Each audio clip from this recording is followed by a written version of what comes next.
आगे बढ़ते हैं। केंद्रीय पेंशन मंत्री ने वित्त पर ओपीएस का मामला छोड़ा है। जितेंद्र सिंह ने ये कहा है कि यदि करना होगा फैसला तो वित्त मंत्रालय अपना फैसला ले लेगा। बता दें कि भोपाल पहुंचे केंद्रीय राज्य मंत्री जितेंद्र सिंह से जब पुरानी पेंशन को लेकर सवाल पूछा गया तो वे बोले, जो आप पूछना चाहते हैं हमें बोलना नहीं है। जब उनसे पूछा गया कि ओल्ड पेंशन को लेकर केंद्र सरकार क्या विचार कर रही है तो उनका जवाब था कि इसके दोनों पक्ष हैं। यदि करना होगा वित्त मंत्रालय को फैसला तो उस पर जरूर विचार करेगा। उन्होंने दो पक्ष बताए। इसके साथ ही बोला कि यदि वित्त मंत्रालय का कांग्रेस होगा तो वो जरूर इस पे फैसला लेगा।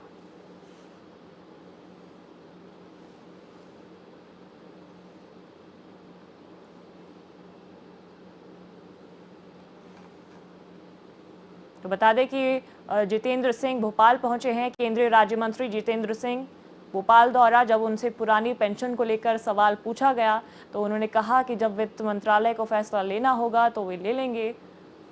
जो आप पूछना चाहते हैं वो उसका उन्होंने पूरी तरीके से नहीं जवाब दिया। चलिए आपको वाइट सुनवाते हैं।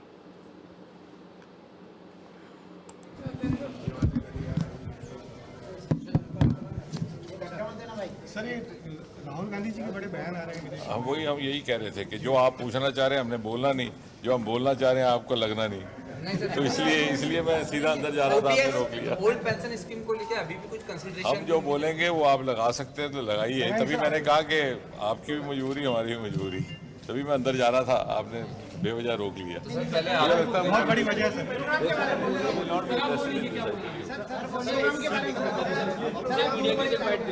हाँ, दूरदर्शन और वो ले ले, उनका लग जाएगा, बाकी चैनलों में तो लगे। आज दो बड़े कार्यक्रमों में आप शामिल हुए हैं, उसके बारे में नहीं, सबसे पहले तो मुझे धन्यवाद करना है मध्य प्रदेश सरकार का, आदरणीय मुख्यमंत्री शिवराज सिंह चौहान जी का, कि प्रधानमंत्री नरेंद्र मोदी जी के नेतृत्व में जो इस प्रकार से हमने एक अभियान प्रारंभ किया है पेंशन विभाग को लेकर के, उसमें मध्य प्रदेश सरकार का भी पूरी तरह से सहयोग रहा है। और उसी क्रम में चलते हुए ये आज अगला पड़ाव है। धीरे धीरे देश के जितने भी बड़े बैंक संस्थान हैं उनको पेंशन विभाग के साथ जोड़ करके एक single portal, integrated pension portal बनाया जाए। पेंशनर की सुविधा के लिए, हमारे एल्डर सिटीजन्स की सुविधा के लिए, और उसकी अतिरिक्त पेंशन वसूल करने में दिक्कत ना हो, पेंशन के कागजात दस्तावेज तैयार करने में दिक्कत ना हो, उसको लेकर के अनेकों प्रधानमंत्री मोदी जी के पिछले 8-9 वर्ष के कार्यकाल में कई नए क्रांतिकारी निर्णय लिए गए। उदाहरण के तौर पर जैसे हर पेंशन पाने वाले व्यक्ति को प्रतिवर्ष अपने जीवित होने का एक प्रमाण पत्र देना पड़ता था, उसको सरल करने के लिए उसको डिजिटल प्रमाण पत्र बना दिया गया बायोमेट्री का सहारा लेकर के।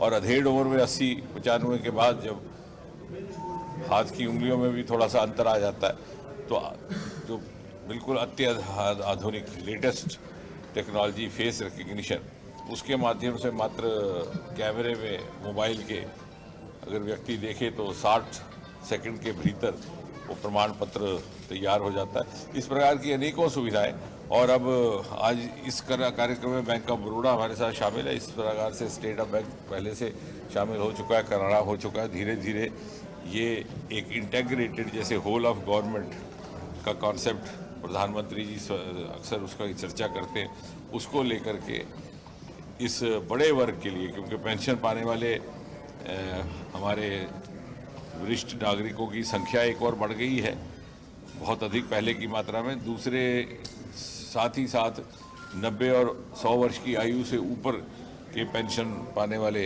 नागरिकों की भी संख्या में दिन प्रतिदिन बढ़ोतरी हो रही है। सर, ओपीएस ऐसा है कि उसके दोनों ही पक्ष हैं। कुछ लोगों को अपनी अपनी सुविधा के और अपनी स्थिति के अनुकूल हर तरह से पक्ष रखे जाते हैं, उस पर निरंतर विचार चलता रहता है। वो वित्त मंत्रालय उस पर विचार में ओपीएस है, उसको वित्त मंत्रालय उस पर विचार करेगा यदि करना होगा तो।